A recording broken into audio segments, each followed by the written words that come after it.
Hey YouTube, how you guys doing today? Kevin here coming at you, well, with the first video on this channel. This is I just want to introduce my truck and myself. My name is Kevin Bergeron.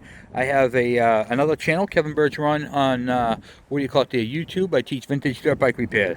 So anyway, this channel is going to be about my bull. All about the bull nose. Okay, so this is a 1986 Ford F-150 XLT Lariat, and for the most part it's in good shape, good condition. It's got its problems. It's got a little bit of rust starting right there, and back here it's got the typical cancel, which is going to be fixed right up in there. It is dual tank, they both work. Stop axle. This thing I put it's a mess inside right now, guys, because I'm actually working on my doors. I'm actually rebuilding the doors. I got all kinds of stuff. My window dropped. The window motor is bad, so I'm replacing that. But these are my cap corners, guys. Factory, OEM. I put in bucket seats and center console. The console is not bolted down yet. Tilt wheel. It actually features a newer stereo, which is going to get a different stereo. I'm actually doing the whole interior. Dashboard right there. That cup, it was like, oh, what's that from? That is from a Ford Escort pony car. All right. Full interior package, and it's a different steering wheel because my other steering wheel is bad. Tilt wheel, cruise control. It's got the tachometer on the dashboard. Sorry about the sunlight, guys. So yeah, she's a beaut. Put automatic locking hubs. Say, oh, those are garbage. Get those off there, guys. This is a pavement princess. It's never going off road, and I very rarely ever put this thing in four-wheel drive. Okay. So for where I live, just to get you on a really slippery day, the automatic locking hubs work perfectly fine, and they're over 30 years old. So if they were bad, they would have failed by now. The engine that's in this thing is from a 1996. It's a 351 Windsor with the E7TE roller cam. It's got the E7TE heads and a matched air gap Edelbrock intake. I don't know if you can see that or not. Edelbrock intake. You can see the air gap right here. There you go. There's the air gap. Okay. It has featuring a Holley 670 CFM carburetor. It has the updated alternator in it to 130 amp. And the belt system that's on this is from a Ford 302. Okay, so it's not from a 351, and it was like, oh, it won't fit. Hold on, the deck height is different. So if you said that the 302 pulley drive system will not fit, you are absolutely correct. It will not directly bolt on. If you look where the water pump is, I had if you can see that or not, I had to make a bracket down there. I had to make a couple brackets, just extension. But if you use the system, right. I don't know if you can see it now on. You can see how it's the bracket right there. So I had to make a couple brackets to extend it out so it can fit in. So it could fit in there. So this is off. I don't actually know what the drive system was off. It came off a couple of 302s that I picked up, so I stuffed them on here. If you're going to try this thing, the deck height is completely different. It will not directly bolt on. So you have to do some modifications. Other than that, it was a real easy job. I have shorty headers, and the pipe for the 1996 F-150 is basically a true dual setup. Instead of having this Y pipe right here, this pipe on this side going directly into that pipe, there's two pipes that go all the way down to a collector. So it's kind of like having long tube, but not quite. Everything works on the truck as it should. The air conditioner is nice and cold, and I'm actually in the process of doing an exhaust system I have to do on this thing. So you'll hear that once I get that all done. The rocker arms that are on this thing are not from a 351. They're from a, a 302 Mustang Cobra. They are Ford factory crane cams rockers. So they are used for, on the Mustang Cobras. So those are 1.7 ratio rockers. Now, I call that a poor man's cam, because what that does is it makes these E7TE heads flow better. So I get the benefit of having a smaller exhaust valve on a regular daily driver, and my valves are held open a slight bit longer because of the 1.7 ratio rockers, and everything's roller.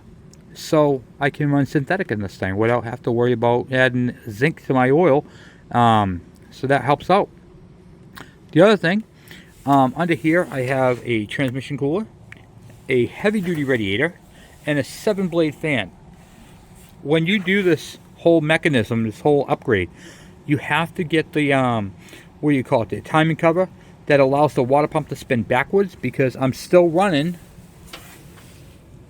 on this engine. I don't know if you can see it down there. There is a what do you call it there, a mechanical fuel pump. I did recently lose a bolt off my exhaust, so I have to fix that. Not a big deal. The threads are still fine. I think that the bolt had just failed, so it didn't break. It just came out. So I got to figure out what's going on with that, because those were all torqued. So, but yeah, and I'm still running the Duraspark 2 ignition. So behind that engine, I custom built myself, actually in my laundry room, a Ford AOD transmission. So this thing has overdrive, and having the overdrive on this thing is absolutely awesome. 85 miles an hour, which I'll put a picture up with that. 85 miles an hour. I'm at 2400 RPM, and this thing has all the pedal left. It is crazy fast.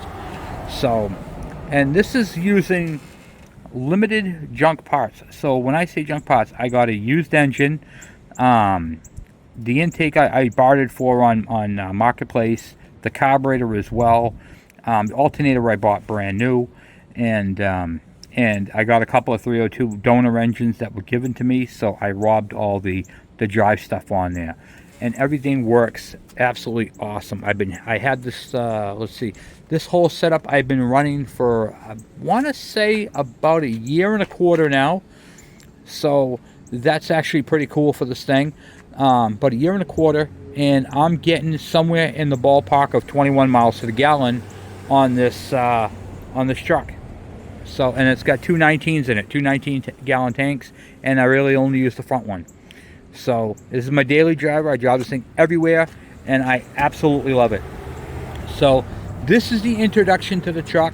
Some of the things that we're going to be doing in the near future is this thing's getting converted over to quad shock. We're going to be undercoating the frame. We're going to be lifting it up. It's going up and getting a little bit of a lift kit. So some things that are going to be done to it, and we're rebuilding the doors. So I'm going to take you guys on that adventure with me when I replace all the stuff. I have my door panels. I have all that stuff. We're going to be putting cab lights on it. And yeah, we're going to be doing a lot of stuff to this. And then next spring, next summer, once I'm able to do longer videos, I'm going to be doing bodywork videos, because we're going to be doing all the bodywork on this truck. We're changing out, I'll show you what we're changing out. We're changing out this cowl panel. This cowl panel, I hate this cowl panel, and I'll show you why I hate this cowl panel. Because of these slots right here. I'm going to be changing this cowl panel, the one from the, what do you call it there, 1987 to 91 fit, and instead of having slots right here, they're holes. And the problem with these ones is, well, sometimes these bend, but most importantly, leaves get in there. Leaves don't really build up inside here with the holes, so it's a nice little upgrade. It's cheap. You can get them at the junkyard all day long. We are going to be putting a cowl hood on this, so we're not going to be touching the bodywork on this, but we are going to be changing this to the one with the holes. And the other thing too that these things are known for is if the dry leaves get inside here and they make it all the way to your blower motor resistor, they can catch fire. Ask me how I know that. It's happened to me twice with this truck. So I had to quickly pull out the fan, and the 3 bolts to hold the fan on. Luckily it's easy to get to, and pull out the leaves that were smoldering. All right, so anyway guys, I just wanted to show you my bolt. Yeah, here's the real bad side right here. This is the bad side. So we're going to be addressing that. I'm going to show you guys how to cut up underneath this. We're going to keep this, but you're not going to see the weld because it's going to be underneath there.